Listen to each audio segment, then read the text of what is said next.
Michelle Marie McGrath.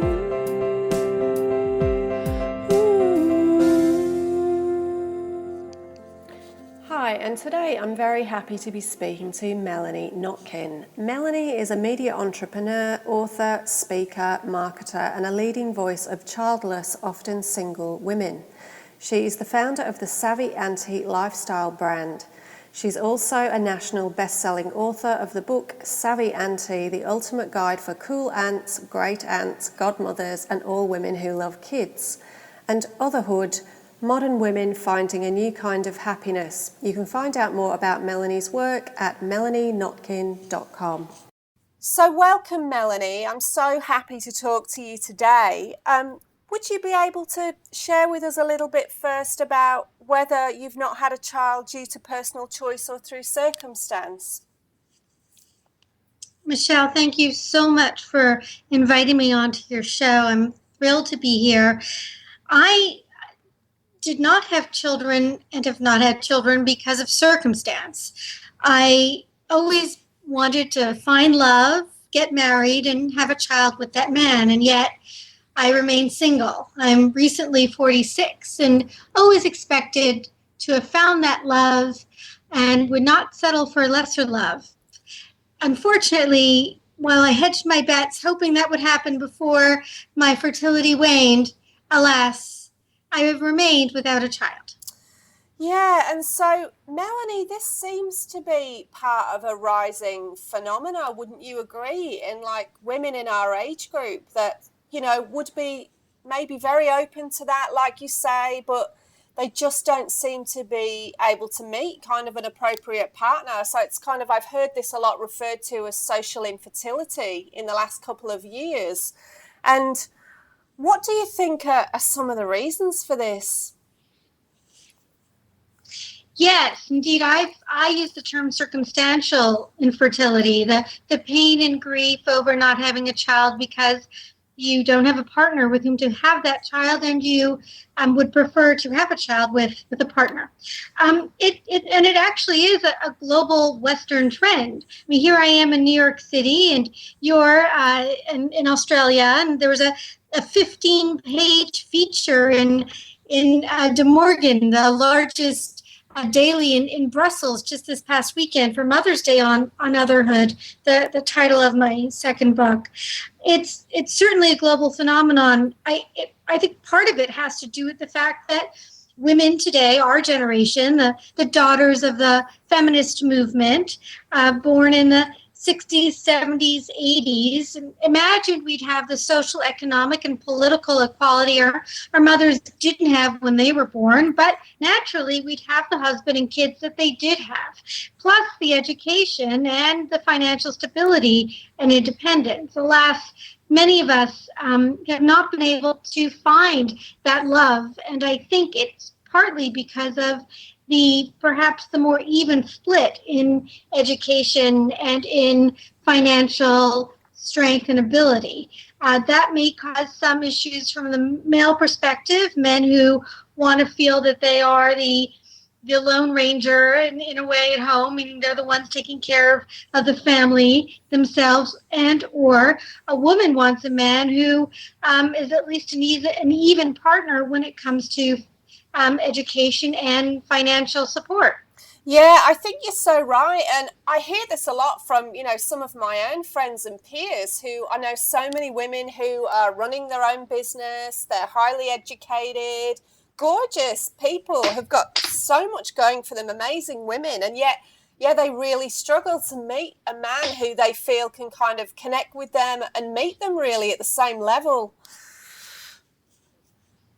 Absolutely. I mean, this generation of single women are not the spinsters of the days of yore. These are not the ones who couldn't get a man to marry them if they begged, right?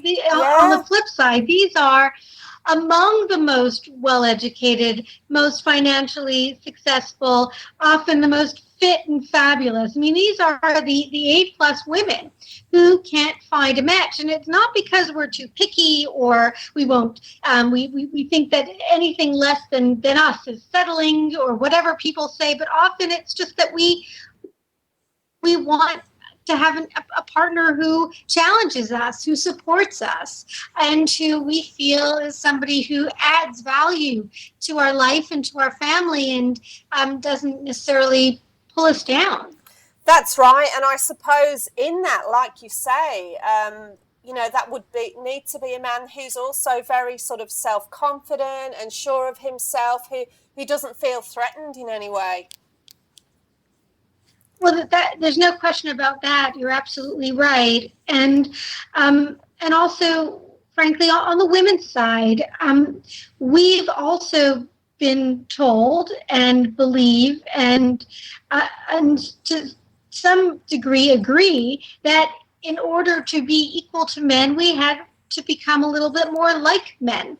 And so women have lost a little of our femininity, our traditional femininity. We've agreed to meet him halfway on a date. We've agreed to pay for dinner. We've agreed to shoulder a lot of the traditional roles that men often participated in. Now, a lot of women are very comfortable with this, and many men and women are very focused on gender equality, as the getting rid of these traditional roles that we had just a generation ago. And yet what happens is that, well, men like women and women like men, assuming obviously that they're straight, right? Yeah. And so I think that we're all a little confused about, how we should act. I mean, we feel that on a date, well, if I don't offer to pay, if I don't, go all the way down to his side of the city, because I don't want him to think that I'm high maintenance. I don't want him to think I'm not equal. I don't want him to think that I'm a princess. So of course I'm going to do those things. And in the meantime, well, some men have become a little lazy when it comes to dating. It's like, well, if she's gonna do it all, then why should I do much? And so the women have been leaning into the dates, and the men have been leaning back. When the truth is, we kind of get turned on by courtship. Yeah, that's right. And also those different dynamics between the masculine and feminine sort of energy and all of that kind of thing. So you're right. I think people are really confused. And also I think men maybe are not clear on what their role's supposed to be anymore, So it seems like there's quite a bit of work to do on both sides, really, to try and sort of bring that together in a more balanced way again. And I guess maybe our generation is the fallout from all of that change. I agree. There is a lot of confusion, and it's not just the men, and it's not just the women. It's both of us. And I think that the simple solution is honesty. I mean, I learned this a little late in my dating life, but I learned to only agree to dates that work for me. Meaning, if the man says, well, I'll come to your side of town, but you pick the place, I will say, well, whatever. I thank you for coming to my area of town, and whatever place you choose it will be great for me. Just let me know what time to be there. And he'll say, no, but I don't know that area so well. Now, of course, many of these men are quite capable in every other area of their life, but somehow picking a restaurant is all of a sudden beyond them. So I say, no, I look forward to your choice, and I will meet you there at 8:00 on Tuesday night, or whatever it is. And often enough, in fact, I actually had a man thank me on our second date. He said, I kept hinting I wanted you to pick the place, and you would not budge. And I realized, gosh, she's making me work for this date. And I did. I was running around my office. This was for the second date, asking all the women in my office, what's a good date place in the neighborhood where Melanie lives? And because I even texted my ex-wife, where should I take this woman? And I have to tell you something, Melanie, I've never felt more like a man. Exactly. I was being lazy. I was letting the woman do it because she would. And meanwhile, whenever you talk to a woman after, they have an online date or an app date or a, blind date or just a regular date, the guy meets her at a bar and asks her out. The number one complaint from all the women in my book, Otherhood, it was the same thing. No matter their background was, why does he make me pick the date? Why do I have to choose the venue? And with that just simple one answer, just pick the bar, the restaurant, such a turn on. Well, it is. And it's really typical of that sort of masculine, active kind of energy of being proactive, moving forward, all of those qualities that we associate with that. And so when there's a reluctance to do that, it's really off-putting, isn't it? It is off-putting. And what we have to understand as women is that there is tremendous power in our femininity.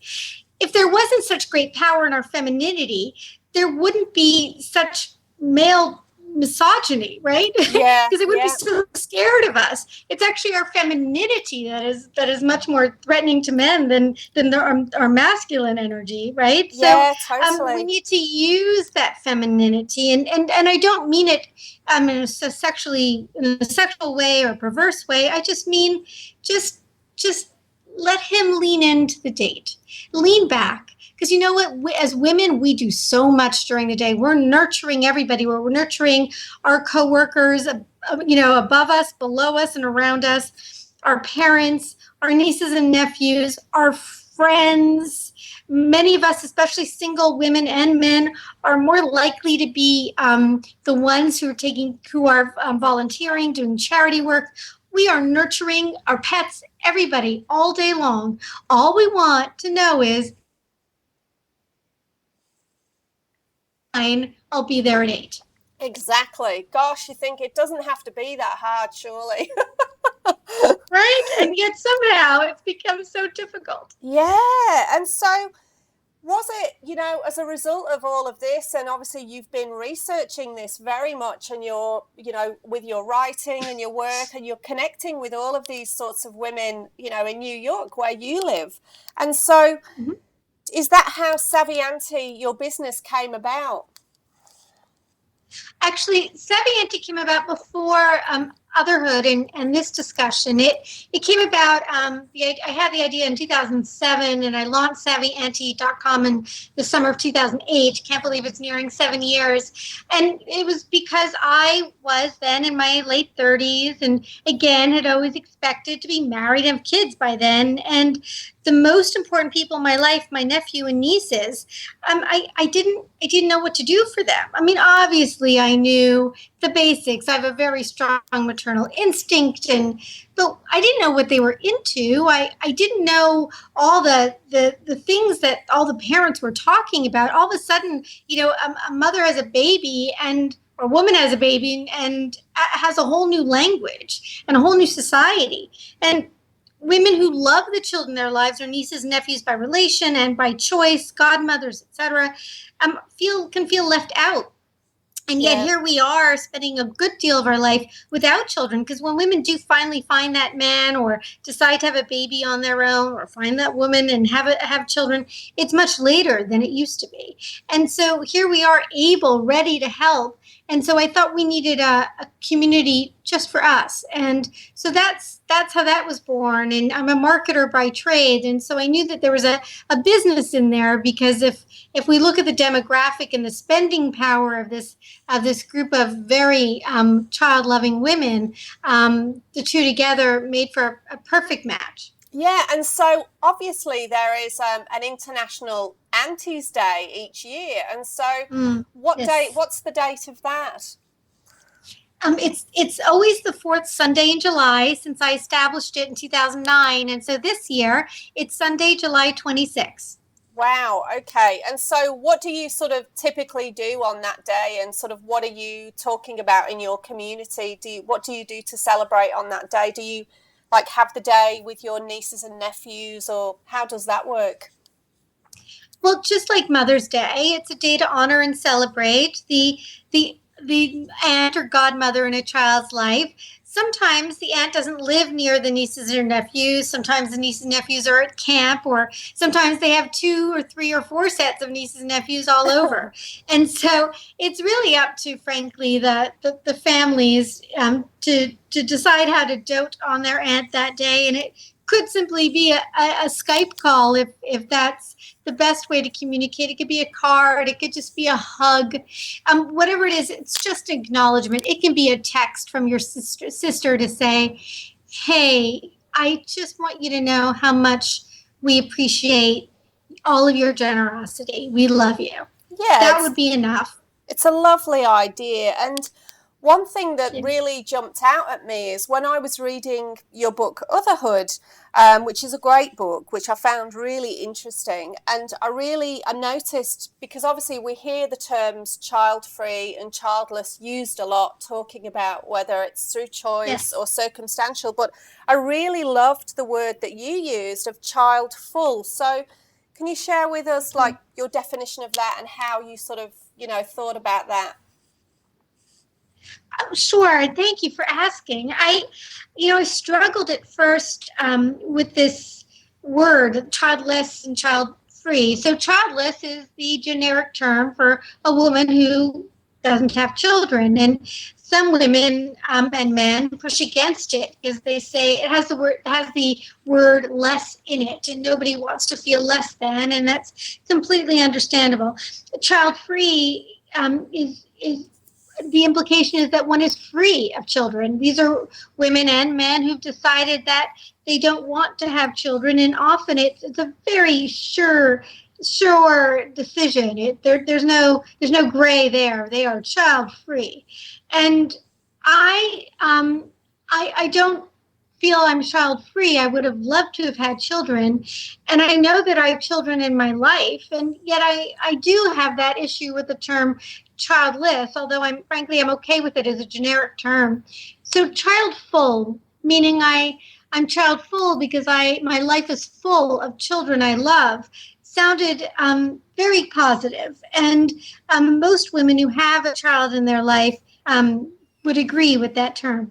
Yeah, I mean, I think it sums it up beautifully. And like you say, I don't think the two other terms are not really that satisfactory on either way, because I think as well, even with the word child-free, which is slightly, a better connotation, it still kind of makes it sound like the people are absolutely ecstatic, and which is not necessarily the case. And I know that, I've been talking to a lot of women who are either, childless or child-free or child-full recently.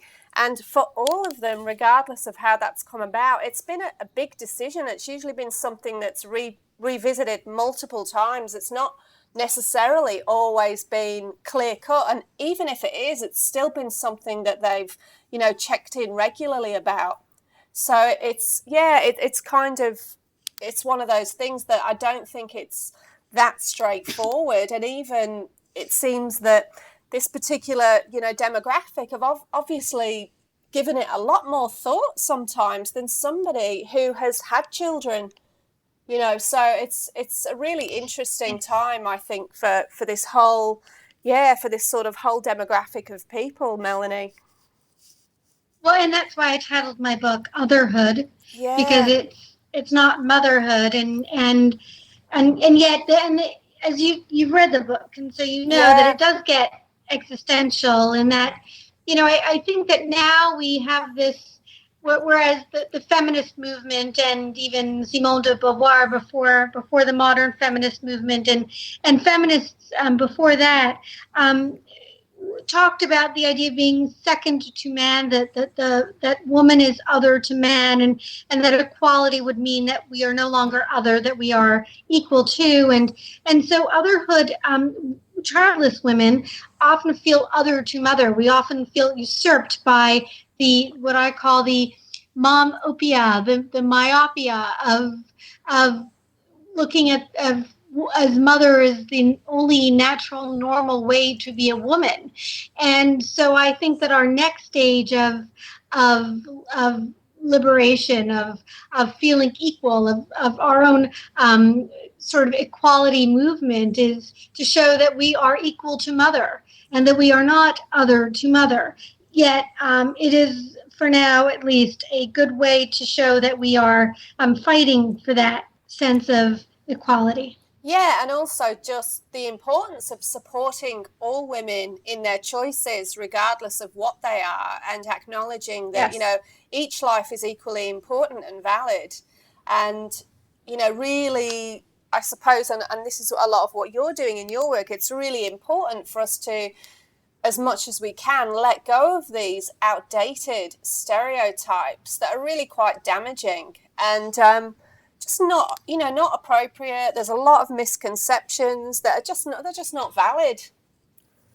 Correct. And there was actually a study done in Australia, and I'm sorry that I forget which university had conducted the study, but it actually came out of Australia that showed how even among the most self-assured, confident, successful women, that this feeling of otherness, right? This feeling that I'll choose to call it, this childlessness, can make a woman feel less than, and it can have her feel as if she's not natural. For instance, when we talk about fertility, right there, it's amazing because if a girl is pregnant at age 16, we'll say, oh, that's not natural, right?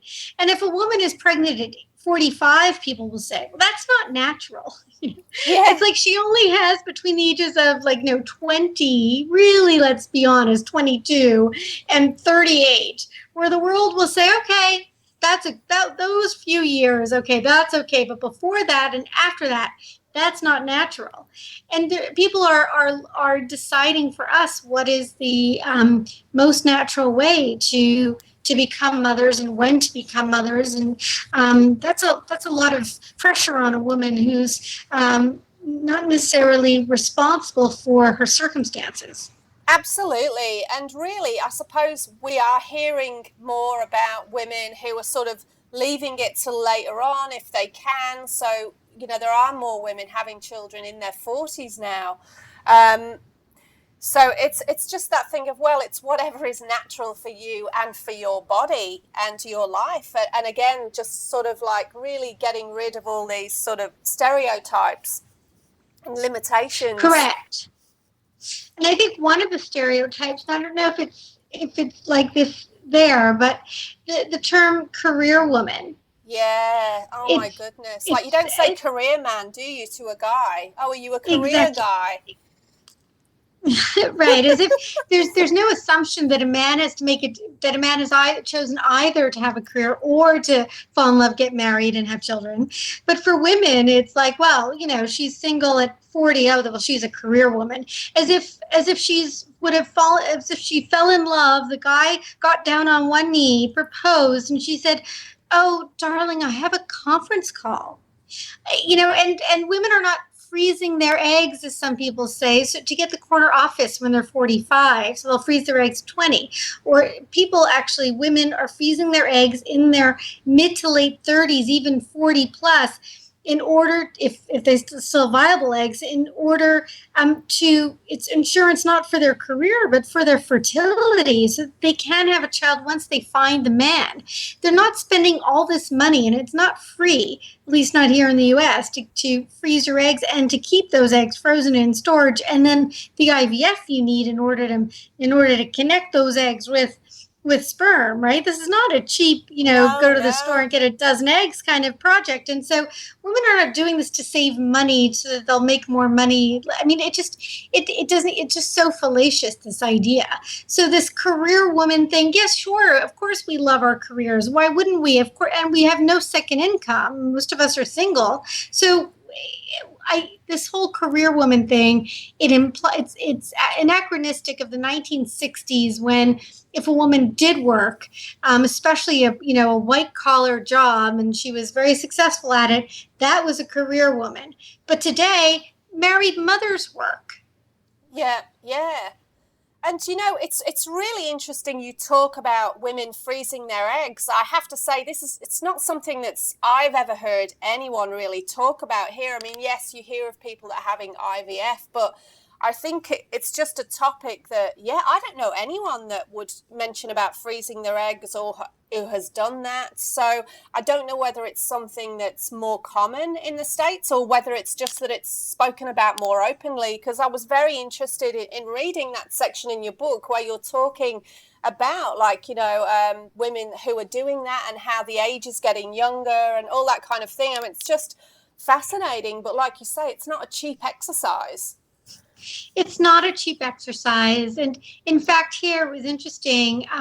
Two major companies, Apple and Facebook, said that they would fund up to $20,000 for a woman to freeze their eggs, Wow. an employee to freeze her eggs, which is an extraordinary gift. And right away, people were attacking them, saying, oh, because you want them to work until they're 45 and then have kids, which, by the way, makes no sense, because talent is much more expensive to get it when they're 45 than when they're 20. But that said, it was, or moms then said, well, if they're going to pay for something, they should pay for childcare.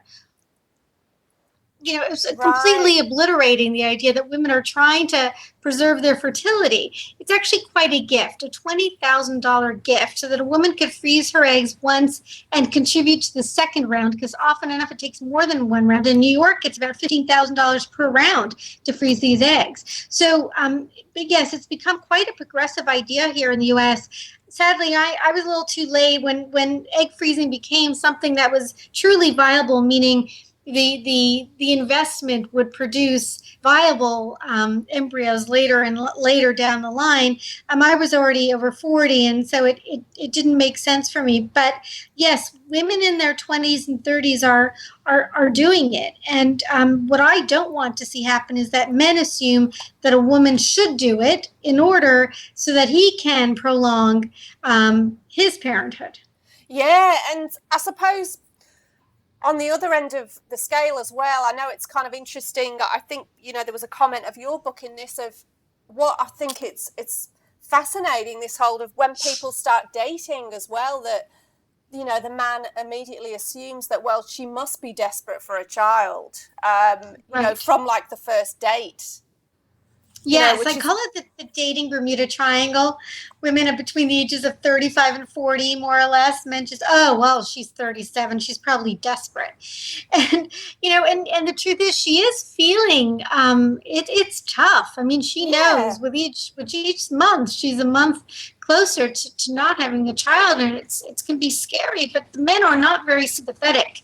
And yet, for the women who are listening to this and the men, one should know that actually this whole process reverses itself. Once a woman is in her 40s, all of a sudden a man who's also now in his 40s, 50s, is not feeling as confident as he did in his 30s, and begins to now say, wait a minute, why isn't she desperate for me? And he becomes a little more desperate for the woman who's, as she's always been, quite confident.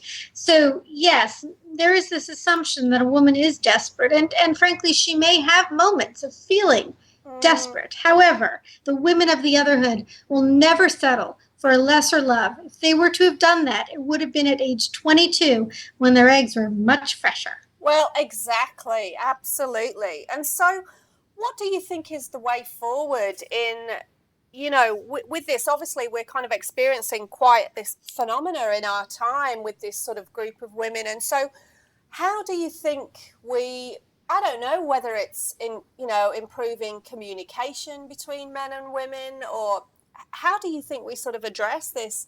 Yeah, like say massive dynamic. What is the answer? I mean, are there just more women in that age group than men? Like, what? It's fascinating. I don't know that there are more women, but there are more. There are more women in a certain area, a certain cohort, who are won't settle for a lesser love and are waiting for a man who is their partner and their peer relationship. And to answer the question, which is not a foolproof answer, but it's very helpful if we begin to be more honest. Yeah. And so when a woman says, people say, well, can't we do something? Can't we change the way that the media speaks about women who of the otherhood? Can't we look at the way that marketers talk to women as if we're all moms? Can't we expect different from them? And first we have to be the ones to expect something different from ourselves and from our friends and sisters in our cohort, in that the media echoes society. And so if we keep using the script and saying, yeah, it's true. I mean, I know I'm 37 and I haven't met the guy, but I'm a career woman, as if that's something to say, is something that feels, well, at least I sound like a feminist. At least I sound like I'm doing something independent and strong if I say career woman. But let's be honest and say it hasn't happened yet. And it's not great. It's not what I wanted. No. And when we start to do that, the conversation changes. And then the way that the conversations are told back to society through media, through marketing, etc., that's when things will begin to change.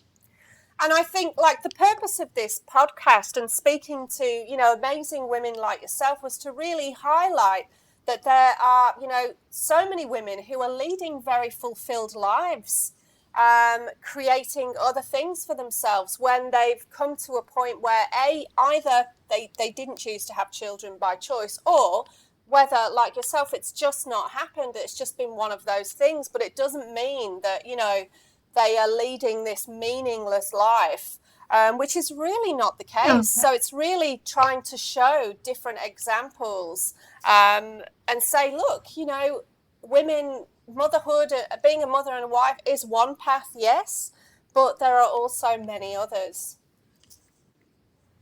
Well, actually, you're absolutely right. In fact, I say that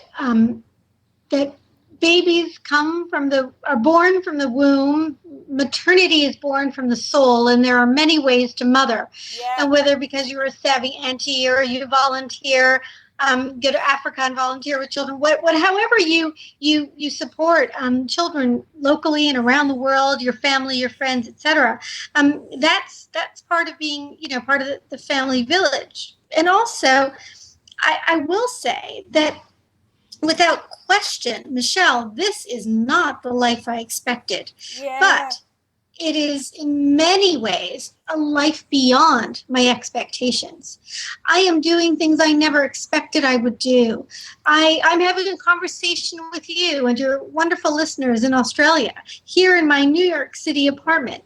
This is my life. And if people have asked me, do I have regrets? Where's that guy that you said no to that maybe you should have given a second, third, fourth chance to, etc.? First of all, the answer is no, but beyond that, the way I look at life is regret is behind me, and my love and my life is ahead of me. And if I'm back there in regret, I'll never meet him, and I'll never live the life I was meant to live. And the only word of advice I give in Otherhood, because it's not an advice book, it's certainly not a how-to, is on the very last page. And it's not a spoiler, guys. It's not a novel. It's you're not giving anything away. You can still read the book. The only word of advice is to the reader to turn the page and start her next chapter. I want everybody to move forward. What happens to many of us is that we get stuck. Yes. This isn't the life I needed, I wanted. I'd love to move into a bigger place, but I can't do that on a single income. I don't know if I should leave the guy I love, because I finally found love, but he does not want more children. He's a divorced dad, and that's it, right? Yeah. I won't have children, but I have love. And we live in this, many of us, on this, what I'll call the borderline regret. Do I choose A or B? And all I want every listener right now to do is to make a choice. And once she's done that, then she is free, and she will be living the authentic life she's meant to live. Absolutely. Like, that is absolutely the whole nub of it, isn't it, really? And so this is a thing, like you say, a lot of it is just being very honest with ourselves about where we're at, having honest conversations with other people, and not, living with this sort of regret or resentment, and being stuck in grief sometimes, because often women will go Yes. through like a grieving process for grieving this life that they're not living, and then often are blind to other opportunities and other things that are actually in front of them, but they can't see that at the time when they're feeling very stuck or, challenged.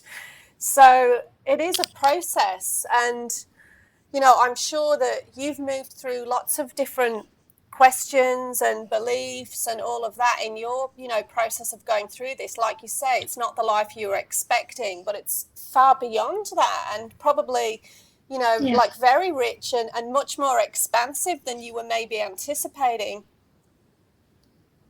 Yes, absolutely. When we're children, we have these wonderful imaginations of what our future will be, and we may even romanticize them.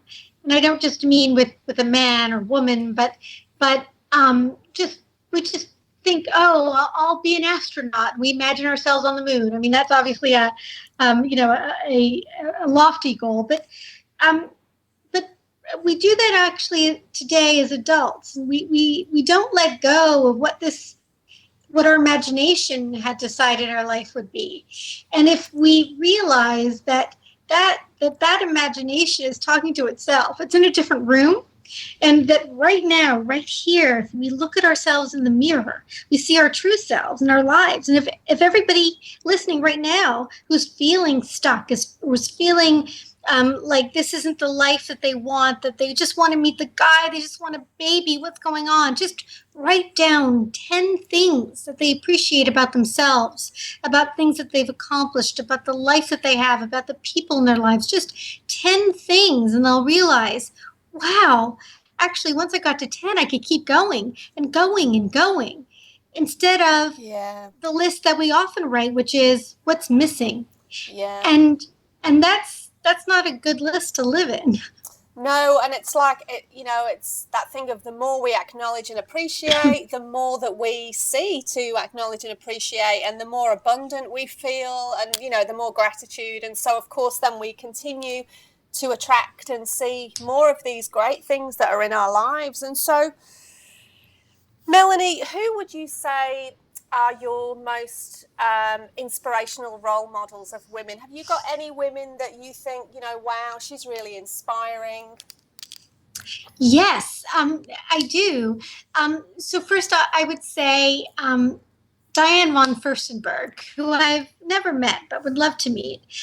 What I so appreciate about her and her extraordinary success is that her mother is a Holocaust survivor.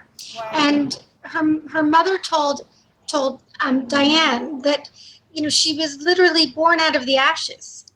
Wow. She was born out of, her mother shouldn't have had children, and I think she came out of the Holocaust at like 45 pounds or something.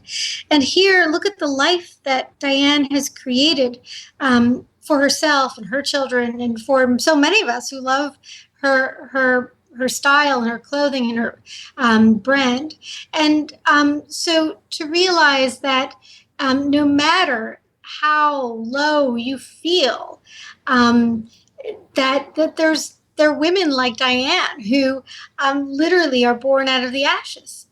Wow. And she was born in a DP camp. She was born right after the Holocaust. So that's one example. And I actually told a friend recently who was having a down day, and I said, what's great about those very low, dark days is that we can remember that nothing radical happened. No radical change happens during an average day. And that sometimes it takes those low moments where we just don't know what's going to happen, those where you just sob into your pillow. That's when you can realize that change is about to happen. Yes. So Diane von Furstenberg is one. And if I were to say two, I'd say Elizabeth Gilbert, who, as you must know, wrote Eat, Pray, Love. And she actually blurbed my first book, Savvy Auntie, because she's child-free by choice. Yeah. She and her husband have chosen not to have children. And she's also was at that low point. And if you've read Eat, Pray, Love, which I expect many of your listeners has, right? Yeah. But we, again, coming from that point of literally crying on your bathroom floor to being who she is today. So those are women who I find extraordinarily inspiring, and not that I ever, God forbid, want to be crying on my bathroom floor. Although I had my moments when I was in my late 30s and early 40s, where I was really grieving, not becoming a mother, not finding love. Well, I don't want that for myself. I do. I am inspired by the idea that no matter how bad a day I'm having, that it means the worse the day, the better the tomorrow. It's so true, isn't it? And I think you're absolutely right. So many times we can be not in a great place and think, wow, this is really hard. I'm so over this. And it's usually just before like a huge breakthrough. Yes. Always. That's right. That means always like that. So, and for whatever reason, this is our test. This is our journey. And as we know, if your listeners are in their 30s, 40s, 50s, we've lived enough decades that we know that life is a journey, and that it starts off thinking that mom and dad and maybe our siblings are the only people in the world, and then maybe our grandparents, our aunts and uncles, and then maybe we socialize in preschool, and our world keeps getting bigger and bigger and bigger until we realize, wow, look at all the potential this world has, and look at all the potential I have when I see my role in it. And when we can get out of ourselves and what, again, our imaginations decide for us, and instead decide for ourselves today where we need to be, what our next move is, taking control, then it's a much better life to live. Absolutely beautiful. And so, Melanie, what would you like to leave the world as your legacy? Like, if you could just have like one message or one sentence or one sentiment, what would you like that to be? I would say it's 4 words, and that is: move forward, keep going. Yes. Absolutely. That's all we got to do. That's brilliant. So thank you so much for your time, Melanie. And so where can our listeners find out more about you and your work? What's your URL for them? Thank you so much for asking. So melanienotkin.com is a great place to find me and a lot of the things I've written. And also, if you search Huffington Post, you'll find a lot of my dozens of things I've written, and obviously Otherhood, my book. And now, of course, there's savvyauntie.com, and there are 95,000 in the Entourage, AUNT, on Facebook, the Savvy Auntie page. And of course, please connect with me, tweet me at Savvy Auntie. Brilliant. Well, thank you so much. Thank you so much for your time, and look forward to reading more and finding out more about your work as we move forward.